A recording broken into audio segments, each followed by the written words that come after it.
Como Vivendo em Casa, nós vamos hoje tratar da nossa tendência ao nós sim, eles não.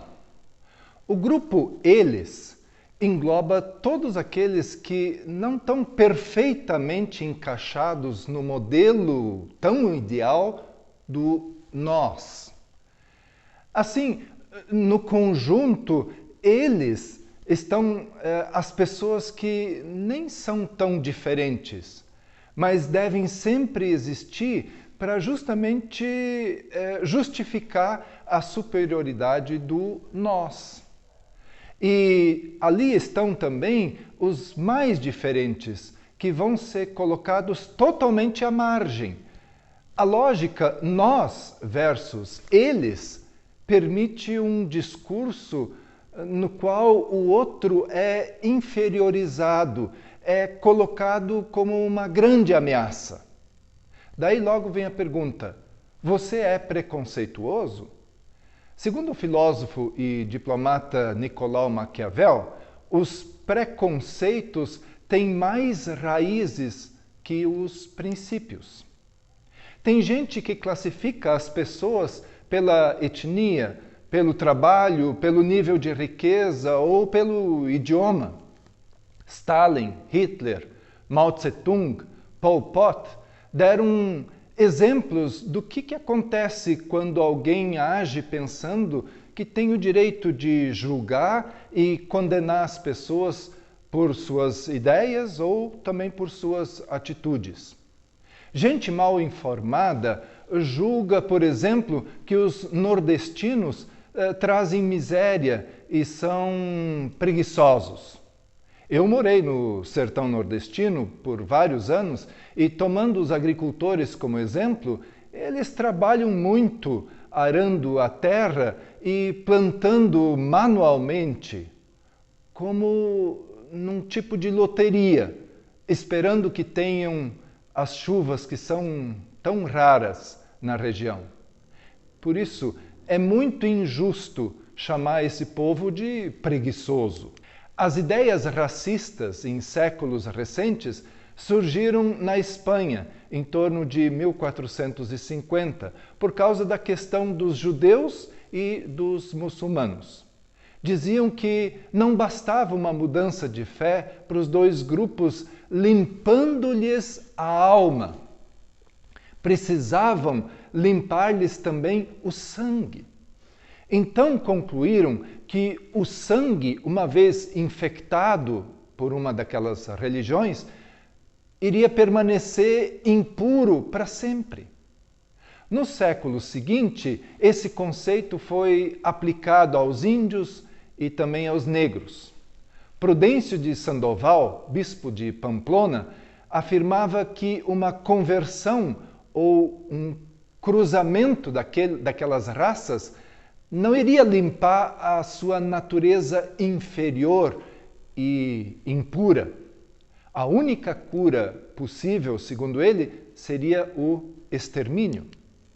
A França chegou a decretar a reintrodução da escravatura nas colônias e, ao longo de todo o século XIX, protegeu o tráfico clandestino de navios negreiros.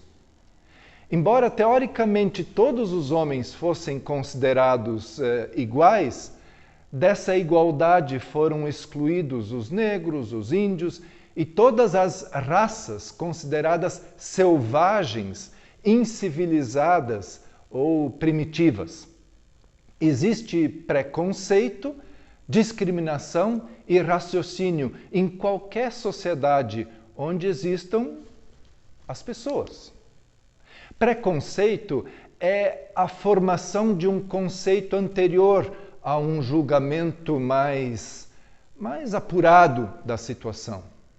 Quando o preconceito é expressado, aí ele se transforma numa discriminação. Já o racismo é a sustentação de ideias de uma superioridade de uma raça sobre a outra. Mas cientificamente, o conceito de raça não é mais biológico, é sim cada vez mais ideológico. Assim, todos nós temos preconceitos.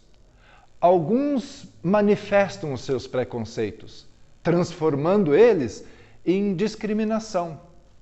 O próximo passo é esse injustificável racismo. E, conforme Bob Marley, enquanto a cor da pele for mais importante que o brilho nos olhos, haverá guerra. Por outro lado, os Estados Unidos não elegeram Barack Saddam Obama por ser negro, assim como o Brasil não afastou Dilma Rousseff por ser mulher. Os dois têm nomes fora do padrão para os dois países. Isso por si só não avaliza ninguém, mas também não pode discriminar. O talentoso negro Morgan Freeman não é respeitado por causa da sua cor, mas sim por causa da sua boa atuação nos filmes. Fato é que existem grupos que, depois de conquistarem igualdade, lutam por sua superioridade. Nós precisamos aprender da história que, se todos quiserem cobrar sua conta, nós vamos retroceder. Na mensagem anterior, nós avaliamos o comportamento de cada personagem de uma parábola, a do bom samaritano. E, ao estudarmos sobre os samaritanos, nós vamos perceber que o racismo é bem mais antigo do que os casos da Espanha e da França. Quando o rei Salomão morreu, em torno de 930 anos antes de Cristo, o seu reino passou por uma grande ruptura. As populações do norte instituíram um reino de samaritanos, já que Samaria era a sua capital. Os vizinhos no sul estavam localizados e ali existiam os domínios de Judá. Desde o início, os dois povos viviam numa constante rivalidade e essa repulsa permanece até os dias de hoje. Na época de Jesus, os samaritanos criaram regras e preceitos próprios, inclusive edificaram um templo só para eles. A Samaria foi aniquilada e reedificada várias vezes pelo Império Romano. Ela se tornou uma das regiões da Palestina. Diante dos judeus conservadores, os samaritanos eram vistos como hereges e tratados com desprezo, condenados, perseguidos e caluniados. Na tal parábola, um entendido da religião pergunta: quem é o meu próximo? Ele queria uma regra para a discriminação. Se também nós perguntarmos isso, então nós estamos falando de nós sim, e aqueles que não são próximos, eles não. Mas Jesus não deu margem para isso. Ele respondeu com a história: um homem descia de Jerusalém para Jericó, quando caiu nas mãos de assaltantes. Semi-morto e ainda coberto de sangue, é impossível identificar quem é ele. Qual seria seu nome e profissão? Seria rico ou pobre? Era filho de quem? Judeu ou samaritano? Essas são as nossas perguntas bem típicas. Mas Jesus não se preocupa com as nossas classificações.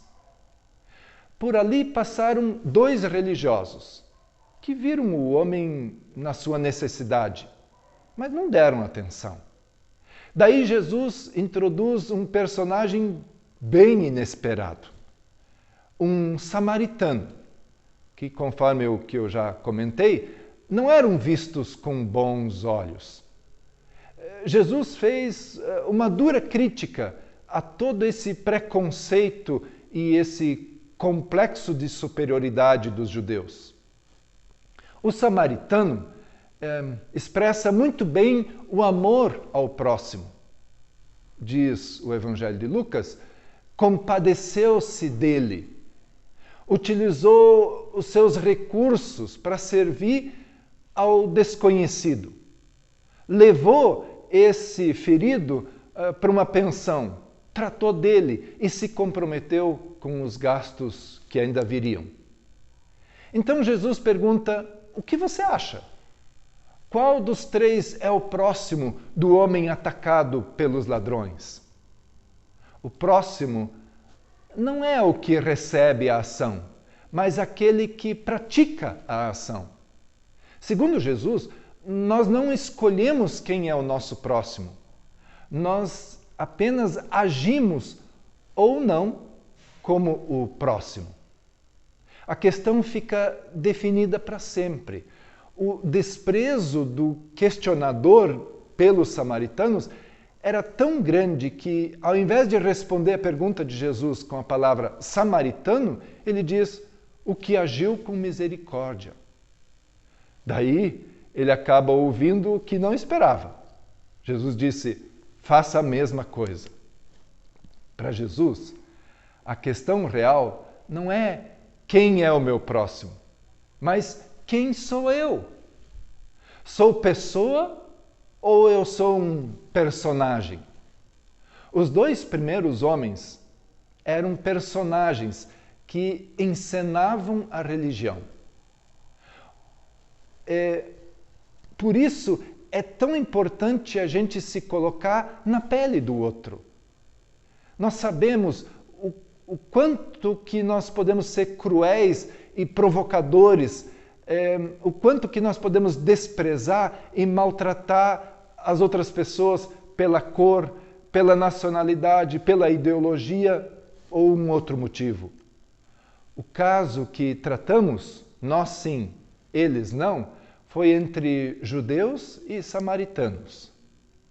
Hoje, isso pode se manifestar entre cidades, estados, países, mas também nessas atuais polarizações políticas entre Bolsonaro e Lula, que causam cisões e levantam muros entre os cristãos.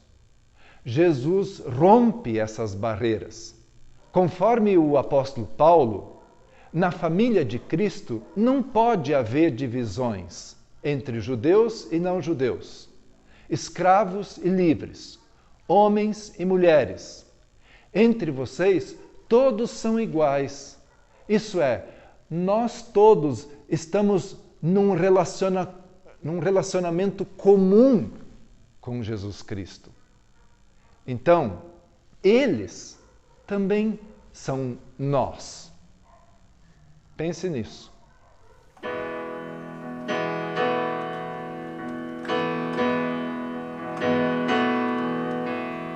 Aquele que sonda o meu interior me conhece por dentro, sabe como eu sou. Conhece os meus intentos, em tudo me faz viver. Eu ouço o som da sua voz, ele me faz ver.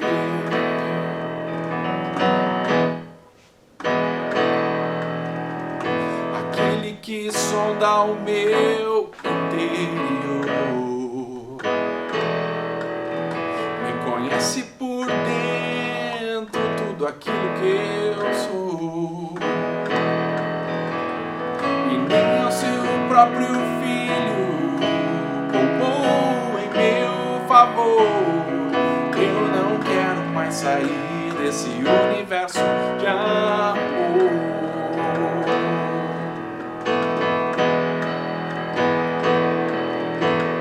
A Ele todo som de todos nós, a Ele todo tom e toda voz cantem glória.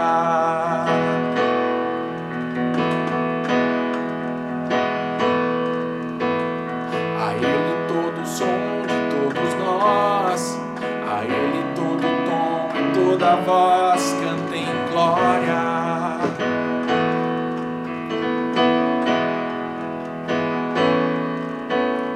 Aquele que sonda o meu interior. Me conhece por dentro tudo aquilo que eu sou. E nem o seu próprio filho roubou em meu favor. Eu não quero mais sair desse universo de amor.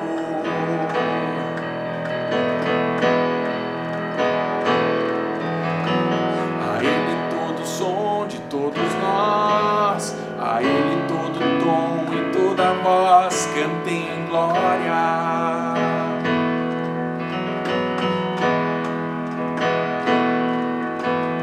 A Ele todo som de todos nós, a Ele todo tom e toda voz cantem glória.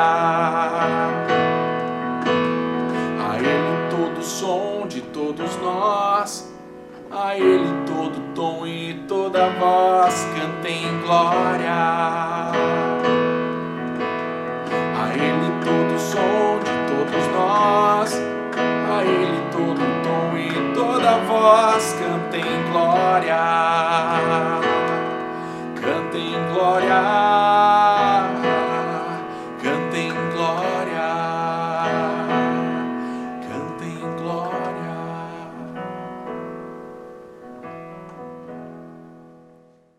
Olá, Vivendo em Casa, muito obrigado por nos assistir até aqui, por nos deixar entrar na sua casa. Quero recomendá-los que se inscrevam no nosso canal, ativem o sininho e quero trazer alguns avisos aqui novamente. Quero lembrá-los dos nossos encontros via Zoom, todos os domingos às 19h30, assim como também quero recomendar que utilizem os nossos vídeos para as crianças e também compartilhem com outros. Lembro também dos nossos PGs que estão acontecendo durante a semana. Caso você não esteja em nenhum PG, entre em contato conosco, que ficaremos muito felizes em integrar você a um de nossos PGs. Também estamos com nossos encontros de Sub-15, os encontros com os adolescentes, todas as sextas-feiras às 17 horas. Estamos com atividades muito legais e recomendamos que vocês divulguem com os seus adolescentes também. Além, é claro, das nossas mensagens aqui no YouTube e no Spotify, queremos encorajá-los a divulgar com outros. Muito obrigado, um grande abraço e até mais!